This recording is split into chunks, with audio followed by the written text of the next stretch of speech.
మూడు రాజధానుల విషయంలో మీరు అనుకున్న విధంగానైనా సరే, మీరు అనుకున్న కాన్సెప్ట్లో అయినా సరే మీరు ఫెయిల్యూర్ అని నేను అంటా, మీరు ఒప్పుకుంటారా?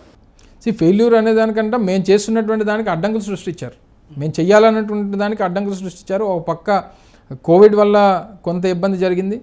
తర్వాత జరిగినటువంటి న్యాయపరమైనటువంటి చిక్కులు పెట్టి కావాలని చెప్పి ఆ అడ్డంకులు సృష్టించేటువంటి కార్యక్రమాన్ని చేశారు. సో ఏదేమైనప్పటికీ రేపు ఫ్యూచర్ గ్రోత్ ఇంజన్ ఆంధ్రప్రదేశ్కి విశాఖపట్నం, అందులో ఏ రకమైనటువంటి సెకండ్ థాట్ లేదు. సో ఆ రకంగానే ముందుకు తీసుకెళ్తాం. ఏదేమనుకున్నా ఎలాగనుకున్నా మేము తీసుకున్నటువంటి నిర్ణయానికి మాకు జస్టిఫికేషన్ ఉందని చెప్పి కూడా ప్రజలకు చెప్పుకుంటున్నాం. రాజధాని అనేది ఒక లాఫింగ్ స్టాక్ అయింది. నార్త్ ఇండియన్ స్టాండప్ కమెడియన్లు కూడా కామెడీ చేస్తున్నారు ఆంధ్రప్రదేశ్ రాజధాని ఏంటి అనేది. ఈ పరిస్థితి ఎందుకు వచ్చింది సార్? మీరు మూడు రాజధానులు గత ప్రభుత్వాలు తీసుకున్నటువంటి నిర్ణయాల వల్ల అప్పుడే ఒక సరైనటువంటి నిర్ణయం తీసుకుని ఉంటే, ఆ రోజే విశాఖపట్నం అని చెప్పి ఆ రోజు చంద్రబాబు నాయుడు గారు ముఖ్యమంత్రిగా ఉన్నప్పుడు ఒక నిర్ణయం తీసుకుని ఉంటే అసలు డిస్కషనే లేదు దీని మీద. మళ్ళీ మీరు బాధపడతారు. ఆ నిర్ణయం సరైందని మీ ముఖ్యమంత్రి గారు ఎండర్స్ చేశారు కదా. ఏమని చెప్పారు ఆ రోజు నిర్ణయం? అమరావతి విజయవాడ అన్నాం మేము. విజయవాడ ఏంటి అమరావతి? ఎంత దూరం? విజయవాడలో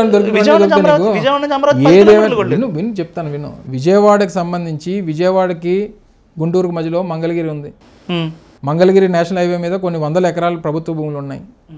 అప్పటికే అభివృద్ధి చెందినటువంటి విజయవాడ లేదా గుంటూరు పరిసర ప్రాంతాల్లో పెడితే కాస్త కూస్తో కొంచెం అవకాశం ఉండేది. విజయవాడ అసలు ప్లేస్ లేదండి. విజయవాడ మంగళగిరి మధ్య చెప్తున్నాను కదా, అదే చెప్తున్నాను.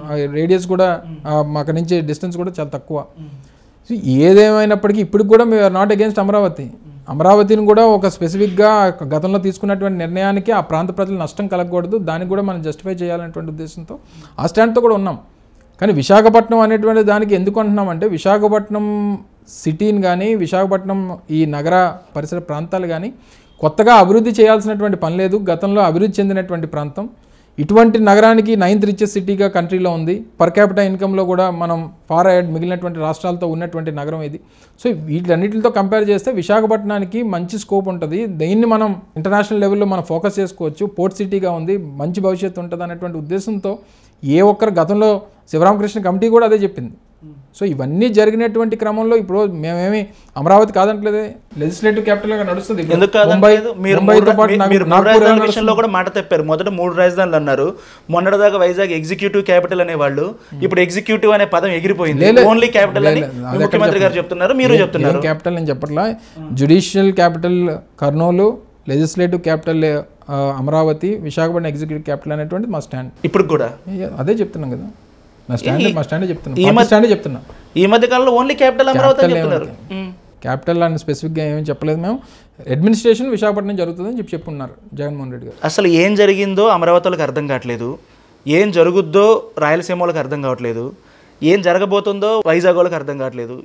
ఏమవుద్ది 3 రాజధానుల విషయంలో? 100% మేము చెప్పినటువంటి దానికి జస్టిఫికేషన్ ఉంది. జస్టిఫికేషన్ ప్రజలు విశ్వసిస్తూ ఉన్నారు. దాని ప్రకారమే నిర్ణయం జరుగుతుంది. ఆ నిర్ణయంలో ఏ రకమైనటువంటి తేడా ఉండదు. దీనికి ఇది విశాఖపట్నం ఉండకూడదు అనేటువంటిది జస్టిఫికేషన్ ఎవరు చెప్పేటువంటి దానికి అవకాశం లేదు. వైజాగ్ నుంచే పరిపాలన ప్రారంభిస్తామని ముఖ్యమంత్రి గారు స్టేట్మెంట్లు ఆయన ఇచ్చిన తర్వాతే కనీసం ఒక 4 సార్లు సవరించారు డేట్లు. ఆయన స్వయంగా ఆయన కోర్టు ఇష్యూస్ కూడా ఉన్నాయి కదా, కోర్టు ఇష్యూస్ని కూడా మేము అధిగమించాలి కదా.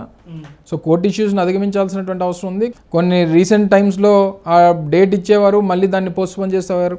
సో నెక్స్ట్ కమింగ్ డేస్లో దాని మీద క్లారిటీ వస్తుంది. సో డెఫినెట్గా ఈ ఎలక్షన్ ప్రొసీజర్ అయ్యేసరికి అదంతా కూడా సార్ట్అవుట్ అయిపోతుంది.